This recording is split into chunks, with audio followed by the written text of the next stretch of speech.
Je ne sais pas ce que je fais avec mes mains. Salut tout le monde, j'espère que vous allez bien. Aujourd'hui, on se retrouve pour une nouvelle vidéo et on va parler de ça.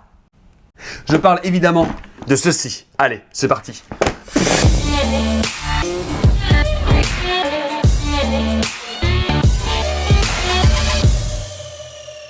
Bon, la plupart d'entre vous sont au courant, mais peut-être que tu viens de débarquer sur la chaîne grâce à cette vidéo aguicheuse. Mais je suis DJ depuis maintenant plus de 10 ans, j'ai fait énormément de soirées, que ce soit personnelles, professionnelles ou même dans des festivals. Et aujourd'hui, je vais te parler de tout ça. Ça va se faire en plusieurs temps. D'abord, on va parler un petit peu de mon parcours. Après, on va parler de mon matériel. Je te ferai même un tout petit cours histoire d'avoir les bases du DJing. Et puis enfin, on va parler un petit peu de tarification. Bon, t'as compris, on va avoir une vision globale aujourd'hui du DJing. Donc si t'as envie de développer une partie, je te laisse éclater les commentaires. Mets un petit like, abonne-toi au passage. Ça mange pas le pain. Avant de commencer, je tiens à préciser que cette vidéo est sponsorisée par Udemy. Udemy, c'est quoi? C'est une plateforme, une application même de cours en ligne de formation professionnelle sur différents logiciels ou alors tout simplement la formation de gestion, de commerce, etc. Bref, il y a plus de 65 000 cours en ligne. Et pourquoi j'ai accepté cela et pourquoi ça me correspond et pourquoi j'ai confiance? Parce qu'en fait, les gars, je me suis formé comme ça. La base, voilà, on commence là, on est dans la vidéo, les gars. On n'est plus dans la partie sponsoring. Merci Udemy, on y reviendra après. J'ai commencé en me formant via des formations en ligne, soit des tutos écrits, mais surtout de la formation vidéo. Pourquoi? Parce que mon cursus, il est banal. Bac S, spé maths. Et après, j'ai fait l'équivalent d'un BTS de communication audiovisuelle. Et en fait, je suis même pas allé au bout. Tu sais pourquoi? Parce que je me faisais En fait, si tu veux, quand tu fais une formation tout seul, quand tu apprends tout seul, quand tu es autodidacte, tu vas à ton rythme, tu sautes des étapes parce que ça t'intéresse moins et tu vas vraiment à l'essentiel. Et grâce à cette méthode, en fait, j'ai appris tout simplement à développer des sites internet avec des langages comme PHP, HTML, CSS, peut-être que tu connais JavaScript, etc. J'ai appris à mixer, j'ai appris à faire de la photo, à faire de la vidéo, à connaître les réseaux sociaux, même à gérer mon entreprise. Donc au final, aujourd'hui, la formation, c'est la chose la plus importante. Formez-vous. Formez-vous à des nouveaux métiers, formez-vous même à de la communication, au marketing. C'est hyper important, c'est hyper épanouissant et même c'est hyper intéressant en fait. Vous allez voir que sur Udemy par exemple, il y a des réductions énormes en ce moment. Des formations à 10 € au lieu de 200 €. Vous avez 24 heures de formation sur un logiciel. Vous allez pouvoir le maîtriser presque du bout des doigts. Et après, entraînez-vous. Entraînez-vous. Faites des projets, faites des tests, pétez-vous la gueule pour mieux vous relever et pour mieux avancer. Voilà, je peux rien dire de plus. Allez-y. Tester, foncez. Attention, pour moi, il y a deux types de DJ. Il y a le DJ que vous allez voir en festival et qui a créé des musiques, par exemple, à prendre Kungs. Et là, vous allez voir pour sa musique. Et puis, il y a des DJ qui vont être là pour vous ambiancer, pour vous mettre une énorme bringue, histoire que vous vous souvenez même plus de votre soirée. Et ce que j'appelle un peu DJ ambianceur. Et là, je suis plus, moi, ambianceur. D'ailleurs, j'ai commencé le cours de Udemy de Logic Pro X, qui, en fait, si vous voulez, est le logiciel qui vous sert à créer des musiques. Un des logiciels, il y en a énormément. Il y a FL Studio, etc. Donc, si ça vous intéresse que je fasse une deuxième vidéo, mettez-le aussi en commentaire. Bon, comment j'ai commencé à être DJ? C'est tout simple en fait, j'adorais la musique, je pense comme 90% des gens qui regardent cette vidéo et on faisait pas mal de playlists avec mon grand frère à l'époque. Et puis j'ai téléchargé Virtual DJ qui est un logiciel ultra répandu, ultra connu et ultra basique. Quoique aujourd'hui on peut mettre des petits contrôleurs et s'amuser un petit peu. Je vous raconterai une petite anecdote plus tard. Donc j'ai commencé comme ça et puis petit à petit j'ai acheté des platines pour vraiment m'entraîner. C'était des CDJ 1000 MK3 à l'époque avec une DJM 700 Silver, je me rappelle. C'était la seule grise, je crois qu'il n'y en avait plus de noir. J'ai acheté des pochettes grosses comme ça avec tous mes CD. J'imprimais, je faisais des screenshots des playlists iTunes et je les collais sur les pochettes plastiques. Et j'ai commencé comme ça, j'ai commencé à mixer pour mes parents, les amis de mes parents. Et puis petit à petit, je me retrouve à faire des saisons à Courchevel et à monter un petit peu mon réseau. Et aujourd'hui, j'arrive à faire des soirées pour Chanel, à mixer pour le Grand Prix de Monaco, pour les 24 heures du Mans. J'ai mixé pour énormément de très belles marques, de très beaux événements privés qui sont pas du tout connus. Voilà, donc rien d'extraordinaire, juste en fait, vous commencez petit et vous mettez un peu de temps, mais au final, le travail paye. Pour l'anecdote en 2 secondes, j'ai mixé une fois pour un footballeur, le mariage d'un footballeur. Et on était 2 DJ, une DJ et moi, et j'arrive un peu après. Et donc je m'installe après elle, je mets mon boîtier Serato SL3 pour ceux qui connaissent et elle en fait je la vois mixer avec Virtual DJ. Donc je me suis dit ouais effectivement si on connecte une carte son ou même un contrôleur externe, Virtual DJ ça peut être un vrai logiciel de DJ. Bon, passons à la partie matériel logiciel. En gros, comment apprendre à mixer quand on n'a rien? Eh ben on va tout de suite se retrouver sur le bureau avec Virtual DJ. Voilà, ça c'est le premier logiciel dont je vous ai parlé et c'est avec celui-ci que j'ai commencé à mixer.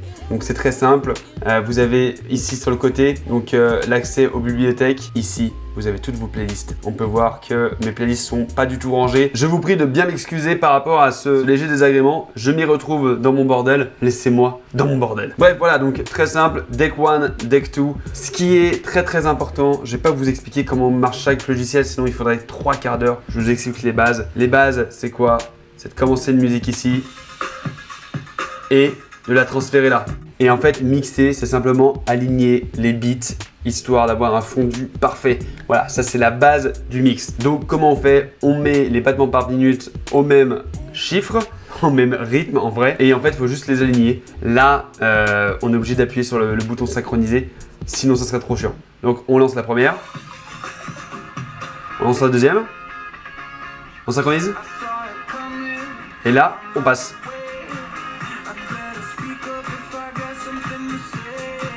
Et là, les sons sont mixés parfaitement tous les deux. Il n'y a pas de chevauchement. Voilà, ils sont synchronisés. Bon, maintenant, on va se retrouver sur Recordbox. Recordbox, c'est simplement le logiciel développé par Pioneer. Pioneer qui est le plus gros constructeur aujourd'hui de matériel DJ, donc le plus répandu. Ça doit couvrir 80-90% des clubs. Donc là, en fait, si vous voulez, vous êtes dans la partie bibliothèque. Donc ça va vous permettre, bon, si vous voulez mixer, vous pouvez mixer, hein, mais c'est pas fait pour. C'est fait surtout pour organiser vos musiques, histoire de ne pas avoir de surprise quand vous mixez. Troisième logiciel, c'est celui que j'utilise, qui s'appelle Serato.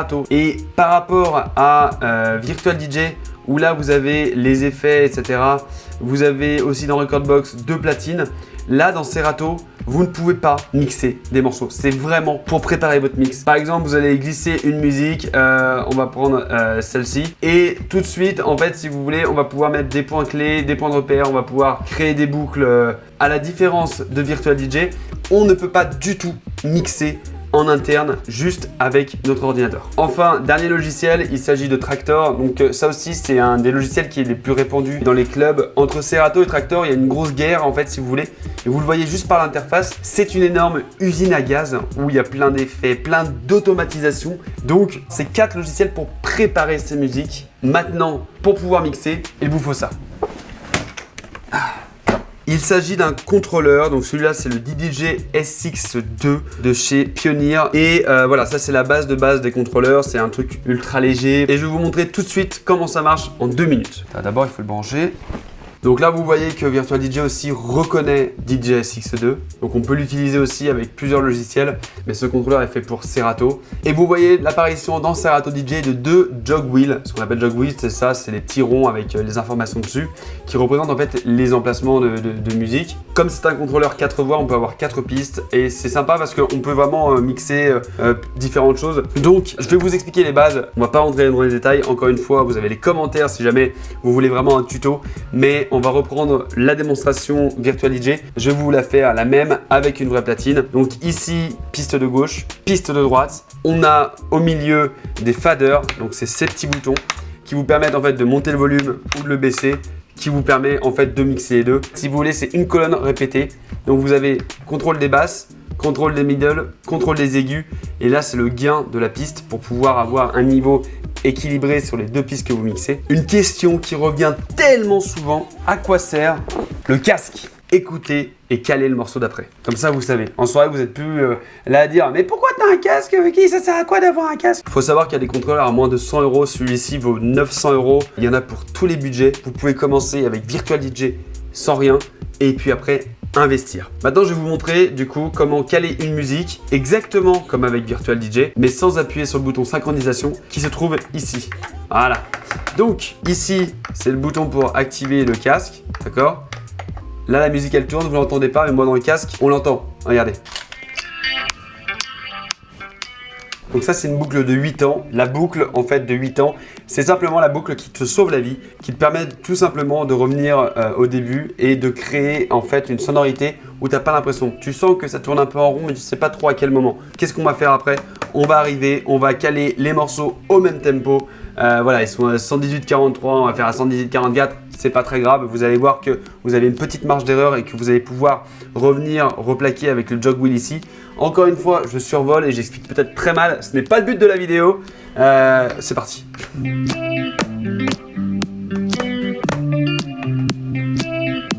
Ok, là je le replace, tu vois, je l'avance.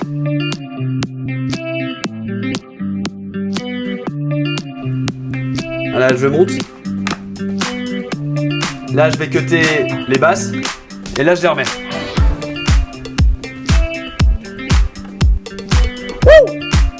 Allez. Dernière partie. Et voilà, je pense que j'ai fait le tour 2 fois.